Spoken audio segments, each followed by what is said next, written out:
अस्सलाम वालेकुम। इमाद्स ओडिसी में खुशामदीद।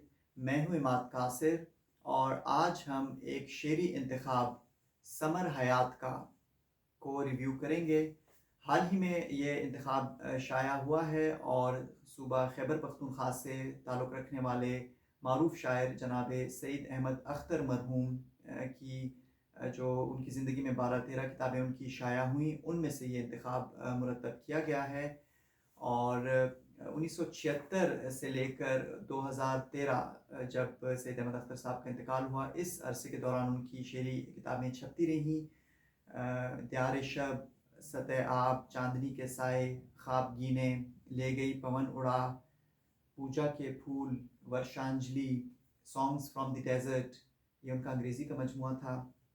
अब के बिछड़े कब मिलें, दूर पड़े हैं जा, घूंघट के पट खोल री, और बेचे तो बिक जाऊँ। ये उनके इन उन्वानात के तहत उनके शेरी मजमूए शाया होते रहे। उनकी शुरू की 4-5 किताबों पर मुश्तमिल उनका उस वक्त तक के कुलियात पत्ता टूटा डाल से के उन्वान से भी शाया हुआ।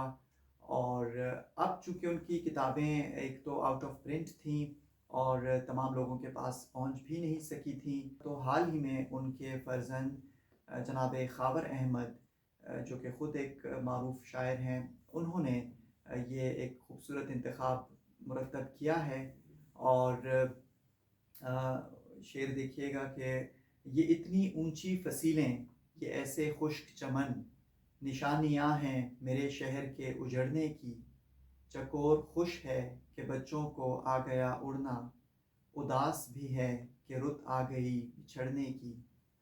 ये शेर बहुत मारूफ है। इसके अलावा भी उनके बहुत से अशार हैं, जैसे एक शेर उनका ये देखिएगा कि बला ने अपने बच्चों को दुआ दी, खुदा महफूज रखे हर बशर से। या ये शेर देखिए कि मैं फ़कीर हूँ दुआ है, मेरे पास और क्या है। तो सैयद अहमद अख्तर साहब को उनके अहद के जितने भी उनके हम असर या उनसे सीनियर शोरा थे या नक्काद थे, उन्होंने सराहा आपकी ग़ज़लें, फ़नून और दीगर जो मुअक्कर अदबी रसाइल व जराइद उनमें शाया होती रहीं। इस जो समर हयात का किताब है, इसके फ्लैप्स पे हमें जनाब अहमद अदीम कासमी, हिमायत अली शायर, सैयद ज़मीर जाफ़री, फ़ारिग़ बुखारी, परतो रोहेला, सहर अंसारी और बैक टाइटल पे जनाब इफ्तिखार आरिफ साहब की आरा भी मिलती है। जो इस किताब का उन्वान है समर हयात का, ये उनका एक बड़ा खूबसूरत शेर है और जो कि उनकी ज़िंदगी की यूँ समझ लीजिए कि अमली तफसीर भी है ये शेर कि कपास खेत में बोते हैं हम, खला में नहीं, समर हयात का मेहनत में है, दुआ में नहीं। कि पूरी ज़िंदगी बेइंतहा मेहनत से इबारत थी। कुलाची में उनका बचपन गुज़रा, डेरा इस्माइल ख़ान, और फिर उसके बाद वो बहुत मेहनत से जो है उन्होंने पढ़ाई अपनी मुकम्मल की। फिर वो उर्दू और अंग्रेज़ी दोनों ज़बानों में उन्होंने मास्टर्स किया। इसके अलावा उनको संस्कृत, फ़ारसी, अरबी, पंजाबी, सराइकी, पश्तो, इन तमाम ज़बानों के अदब से उनका बहुत गहरा मुताला रहा। फिर वो सिविल सर्विस में आए और फिर सूबा खैबर पख्तूनख्वा के मुख्तलिफ़ ज़िलों में उनकी पोस्टिंग्स रहीं और 1990 में उन्होंने प्रीमेच्योर रिटायरमेंट ली और फिर उसके बाद वो डेरा इस्माइल ख़ान में अपने घर में अपनी वफ़ात तक 2013 तक वहीं रहे।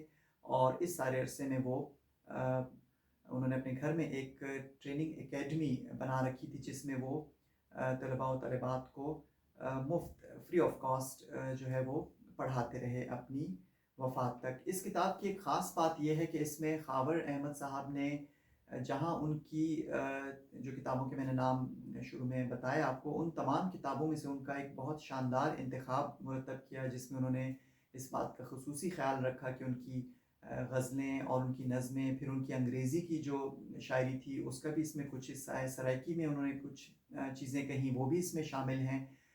जहाँ एक तरफ ये इंतखाब बहुत खूबसूरत है, वहीं इसमें एक और बड़ी ख़ास बात है, वो ये कि उन्होंने इस किताब के पेश लफ्ज़ के बाद जो है उन्होंने सफ़र हयात का और शजर हयात का, इन दो उन्वानात के तहत, यानी शजर हयात का میں انہوں نے پورے اس خطے کی، ڈیرہ اسماعیل خان کی اور اس پورے جو بیک گراؤنڈ ہے جس سے سید احمد اختر صاحب جب وہاں پہ ان کی پیدائش ہوتی ہے اور ان کا بچپن گزرتا ہے، وہ سارا بہت ہی خوبصورت طریقے سے جو ہے انہوں نے وہ سارا بیان کیا ہے خاور صاحب نے، شجر حیات کا کے عنوان کے تحت، اور پھر سفر حیات کا کے عنوان کے تحت انہوں نے سید احمد اختر صاحب کی یوں سمجھ لیجئے کہ پوری زندگی کو اس کتاب میں، نثر میں انہوں نے بہت خوبصورت طریقے سے اس میں شامل کیا ہے۔ یعنی اگر کوئی بھی شخص سید احمد اختر صاحب کی زندگی پہ، اگرچہ ان کے اوپر تحقیقی مقالے لکھے گئے ہیں مختلف سطح پہ مختلف جامعات سے، لیکن اب اگر کوئی بھی شخص سید احمد اختر صاحب کے فن اور زندگی پہ کوئی تحقیقی کام کرنا چاہتا ہے تو یہ کتاب ان کے لیے یوں سمجھ لیجیے کہ بہت اہم حوالہ ہے، کہ اس میں ان کے تمام چیزیں تاریخوں کے ساتھ درج ہیں۔ ان کا پورا اس خطے کا بیک گراؤنڈ ہے، ڈیرہ اسماعیل خان کا، اور پھر اس پورے خطے کا وہاں پہ ادب کا کیا سلسلہ تھا، پھر سید اختر صاحب کی زندگی، ان کے بچپن سے لے کر ان کی وفات تک جو اہم مراحل ان کی زندگی میں آئے، وہ تمام اس کتاب میں۔ ان کی شاعری تو ہے ہی بہت خوبصورت، لیکن اس کے ساتھ یہ تمام چیزیں بھی اس کتاب میں شامل ہیں۔ تو وہ لوگ جو سعید احمد اختر مرحوم کی شاعری پڑھنا چاہتے ہیں، ان کی اردو، انگریزی، ان کی نظمیں، ان کی غزلیں اور ان کے سرائکی کا بھی کچھ کلام اس میں شامل ہے، انہیں اس کتاب کا مطالعہ ضرور کرنا چاہیے۔ بہت شکریہ۔